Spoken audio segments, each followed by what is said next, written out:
4 straight losses, defensive chaos, size mismatches every single night. And now the front office that built a championship just 6 years ago has completely changed hands. Is this rock bottom for the Raptors, or are we watching something even worse unfold? What's up, Raptors Nation? This is your 3-story breakdown of the absolute disaster unfolding in Toronto right now. We've got defensive meltdowns, a center crisis that's been 5 years in the making, and a front office shakeup that nobody saw coming. Stick around until the end, because we need to talk about what punishment the league owes us after watching this train wreck. Let's get into it. All right, Raptors fam, buckle up. October 30th, 2025, and we're sitting at 1-4 after getting absolutely demolished by the Houston Rockets 139-121 at home. What's up, Raptors Nation? This is your source for real talk, zero sugarcoating, and actual solutions. 3 bombshells today.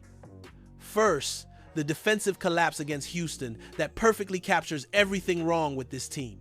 Second, the size problem at center that's haunted us since Marc Gasol and Serge Ibaka left, and nobody's fixed it in 5 years. Third, the front office changes that just happened this summer that explain why we're still stuck in this nightmare. We, the North, pride ourselves on toughness and grit, but right now, we're getting physically dominated night after night. If you're tired of watching undersized lineups get bullied in the paint, smash that subscribe button because we're about to break down exactly how we got here and what needs to change. Let's dive in. Wednesday night at Scotiabank Arena should have been a statement game. Instead, it was a masterclass in defensive incompetence. The Rockets put up 139 points on us. Houston grabbed 53 rebounds to our 22. That's a 31 rebound differential. They had 17 offensive rebounds that turned into easy second chance points while we watched helplessly. Here's the kicker. We shot 52.5% from 3, made 21 of 43s. Scotty Barnes dropped 31 points. Brandon Ingram added 29. We scored 121 points. In most NBA games, that's enough to win. But when you give up 139, when Houston's bigs are grabbing offensive boards like they're playing against a middle school team, none of that offense matters. Kevin Durant, yeah, the same dude who just got traded to Houston from Phoenix this summer, carved us up for 31 points. Jabari Smith Jr. added 25. Alperen Sengun had 18 points, 9 assists, 8 rebounds. 7 Rockets players grabbed 5 or more rebounds. Steven Adams alone had 12 points and 12 rebounds, and he's supposed to be their backup center. Question for you, when was the last time you saw a Raptors team get physically dominated like this? Drop your answer in the comments. This isn't just one bad game, it's a pattern. 4 straight losses, all by 10+ points. Milwaukee destroyed us, Dallas destroyed us, San Antonio destroyed us. Now Houston. Every single one of these teams has elite size: Giannis, AD, Wemby, Durant, and Sengun. We keep running the same defensive scheme: aggressive doubles, scrambling rotations, undersized bigs chasing around the perimeter while opponents feast on offensive glass and rim runs. Coach Darko Rajakovic said after the game, "The rebounding numbers, there's the game right there. They got 17 offensive rebounds, 53 rebounds overall, comparing to our 22, and that's 31 rebounds difference right there. I thought our guys were fighting. They were trying as much as they could. They just manhandled us inside the paint, and we did not have an answer for the rebounding."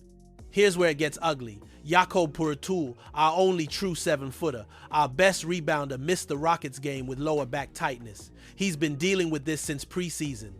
Without him, we started rookie Colin Murray-Boyles, who gave great effort, 13 points, solid defense on Durant and Sengun, but is simply not equipped to handle Houston's size. Darko's cycling through rotations game to game because nobody trusts the system anymore. The chaos isn't just physical. Emmanuel Quickley is pressing. He charged into traffic in transition, threw up a blocked layup that went the other way for easy Rockets points. That's a 2-point swing on one bad decision. The difference between a 27% three-point shooter and a 40% shooter over 4 attempts is only half a point per game. But Quickley's turnover cost us 2 full points in 3 seconds. Those mistakes add up fast when you're already getting crushed on the glass. Second question, do you think Darko's defensive system can work, or is it time to scrap it entirely? Let me know below. Here's the brutal truth. The schedule doesn't get easier. Next up, Cleveland. Then we see Giannis again. Then Evan Mobley and Jaren Jackson Jr. Every game is a nightmare matchup because every team has size we can't match. This is where the precedent matters. Remember the Detroit Pistons bad boys era?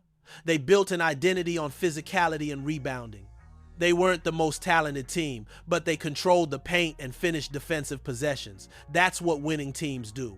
Right now, Toronto's doing the opposite, giving up offensive boards at a historic rate, getting bullied at the rim, and watching opponents score in transition off our own misses because we can't secure the defensive glass. Scotty Barnes said it best after the game. We've just got to have more urgency. Some teams that aren't good in transition, they're good against us. That's a damning statement from your best player. When the urgency isn't there, when the fight's missing, you're toast. If you're still riding with this team through the struggle, hit that subscribe button. We're going to need each other to get through this season. Here's the thing nobody wants to say out loud. This problem started the moment we lost Marc Gasol and Serge Ibaka. That's 2020. It's been 5 years, and we've had exactly one reliable center since then. Jakob Poeltl, 1. And Jack? He's missed nearly half the games in each of his full seasons here. He's dealing with a back injury right now that kept him out of the Houston game and has been lingering since preseason. When he's healthy, he's excellent smart defender, elite screen setter, solid rebounder, but you can't build a defensive identity around a player who's unavailable 40% of the time. The front office signed Jack to a 4-year, $104 million extension this summer. Bobby Webster called him one of the league's top two-way centers. But here's the question. If he's that valuable, why don't we have a legitimate backup? Why are we trotting out power forwards like Precious Achiuwa, gone now, Christian Koloko, never healthy, and Sandro Mamukelashvili, undersized to play out of position? Third question for you. Can you name one team that's won a championship in the last decade without a dominant center rotation? Drop your answer below. Let's talk numbers. Against Houston, we gave up 17 offensive rebounds. That means on any individual Rockets miss, they had a better than 50% chance to grab it back. You can't close out a defensive possession like that. And when you can't close out possessions, it doesn't matter how good your offense is, we're bleeding points on the other end. The crazy part? Offensively, we were great against Houston. We shot 52.5% from 3, 21 to 40.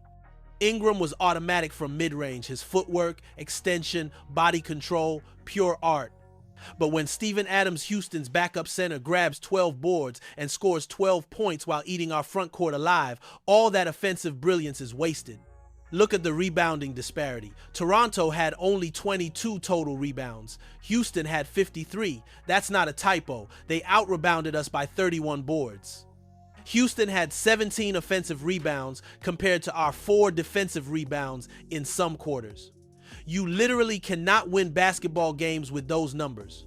Here's the reality. Bobby Webster and the front office have had 5 years to solve this. 5 years to find reliable size and depth at the 5. And we're still here. Still watching undersized guys trying to guard monsters under the rim. Still getting punished for the same structural flaw every single game. This isn't about effort. Colin Murray Boyles fought his heart out Wednesday. He said post-game, Steven Adams is like insanely strong. My wrists are sore right now trying to box him out and tussle with him, and it's impossible. I didn't think it was like that. Nobody get over his screens, like I was asking him what his routine is mid-game. It's insane. And then you have to worry about him and KD. It's crazy what they've got. That's a rookie learning what the NBA is really about. But he shouldn't be learning that in a starting role because our only true center is hurt again. Precedent time. Look at the Minnesota Timberwolves and the Joe Smith scandal. They tried to circumvent the salary cap to keep a key big man and got hammered with lost draft picks and fines. Why? Because the league knows how critical front court size is. You can't win without it, and teams that try to cheat the system to keep size get destroyed. Toronto's not cheating, we're just ignoring the problem entirely, which might be worse. Until we bring in real size and depth, we're going to keep losing games like this. period. Smash that subscribe if you agree we need a legit backup center yesterday. In June 2025, just 4 months ago, the Raptors made a seismic move. Masai Ujiri, the man who built our 2019 championship team, the executive who turned Toronto into a contender for a decade, was let go after 13 years. Bobby Webster, who's been with the organization since 2013 and served as GM since 2017, was given a contract extension and is now the lead basketball executive. But here's the twist. MLSE, the ownership group, initially announced they'd search for a new team president to replace Masai. Then in August, they said, never mind, Bobby's running everything now and there will be no president hire. Let me be clear. I'm not blaming Bobby. He was Masai's right-hand guy. He helped build the 2019 title team. But this whole situation raises a massive question. If Masai couldn't fix the center problem in 5 years, how is Bobby supposed to do it now, especially when he's been co-signing all the same roster decisions? Why it matters. MLSE President and CEO Keith Pelly said, "We are confident that the Raptors organization, under the guidance of Bobby and his team, is in a great place. They have a plan in place for next season and beyond as the team continues its rebuild, and we have confidence in their ability to execute and ultimately to excel. We feel the team is in a strong, stable place, and we believe the addition of a new president will continue to move the Raptors forward towards our next NBA championship." But what plan? We're 1-4.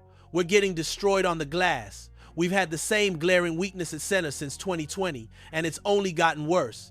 Masai's gone, Bobby's in charge, and we're still trotting out undersized lineups that get bullied every night. The Raptors went 30-52 last season. They went 25-57 the year before that, 3 straight years missing the playoffs. And the one constant, no reliable center depth. Jakob Poeltl is great when healthy, but he's not healthy enough, and there's nobody behind him. Here's the precedent. Remember when the Phoenix Suns forced Robert Sarver to sell after years of toxic culture? The team immediately improved under new leadership because fresh eyes brought new solutions. Sometimes, change at the top is necessary, but Toronto's change feels lateral rather than transformational. Same decision makers, same philosophy, same results. Fourth question, do you think Bobby Webster can turn this ship around, or do we need a completely fresh start? Sound off below. What's next? Bobby's first major move as the lead exec, re-signing Jakob Poeltl to a $104 million extension despite his injury history. Don't get me wrong, I like Jack, but that move screams continuity when we desperately need disruption. We need someone to say, hey, maybe running small ball lineups against the biggest teams in the league isn't working. The next few weeks will define Bobby's tenure. If we continue this slide, if the defensive issues persist, if we keep getting out-rebounded by 30-plus boards a game, the fan base is going to turn. And honestly, I don't blame them. This isn't about one bad stretch. It's about 5 years of the same mistake and zero urgency to fix it. According to reports, Webster finalized his extension earlier this offseason and has worked closely with Ujiri for over a decade, playing a key role in shaping the team's identity from the 2019 title run to the current rebuilding phase built around Scottie Barnes. But if the rebuild continues to produce 30-win seasons and historic rebounding deficits, how long before the patience runs out? If you want real accountability from the front office, subscribe and let them know we're watching. All right, Raptors Nation, let's bring it home. 3 stories, 1 overarching theme. This team is in crisis and the people in charge don't have answers. We got demolished by Houston, 139-121, because we gave up 17 offensive rebounds and couldn't stop their size. Kevin Durant, Alperen Sengun, Steven Adams, they all feasted. We were out-rebounded 53-22. Our defense is broken, and Darko's cycling through rotations, searching for solutions that don't exist on the current roster. The center problem is 5 years old and counting. Since Gasol and Ibaka left, we've had one reliable big man, Jakob Poeltl, and he's hurt again. No backup plan, no depth, and now we're paying the price every single night. We shot 52.5% from 3 and still lost by 18 because we can't protect the paint or secure rebounds. Masai Ujiri's gone. Bobby Webster's in charge. The front office that allowed this center crisis to fester for half a decade is still making decisions. And unless something changes fast, this season is going to be a disaster. Here's my question for you. If you were the commissioner, what punishment would you give a front office that's ignored the same glaring roster flaw for 5 straight years? What would you do to fix this team? Drop your answer in the comments and let's have a real conversation. And look, I know this was tough to hear, but we're Raptors fans. We don't sugarcoat, we don't make excuses, and we demand better. If you're tired of moral victories and ready for real change, hit that subscribe button, smash the like, and drop your thoughts below. We're going to keep fighting for accountability, keep pushing for solutions, and keep repping that red and black. Integrity over everything, Raptors Nation. See you in the next one.